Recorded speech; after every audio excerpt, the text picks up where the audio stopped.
Dia waktu tu imam kadang-kadang bila semayang, dia skip, dia tak baca ayat kursi lepas daripada semayang.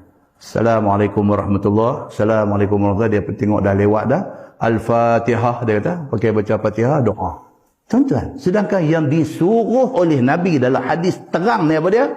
Ayat kursi. Jangan miss. Nabi kata, bang siapa yang tiap-tiap kali habis semayang, dia tak miss baca ayat kursi. Ayat kursi ni apa tuan-tuan?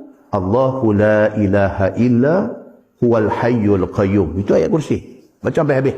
Kalut macam mana pun. Assalamualaikum warahmatullahi, Assalamualaikum warahmatullahi, Astaghfirullahalazim, Astaghfirullahalazim, Astaghfirullahalazim. Yang ni Nabi tak pernah miss. 3 kali istighfar. Lepas tu kalut ayat kursi jalan. Allahu la ilaha illa huwal hayyul qayyum. Baca sampai habis.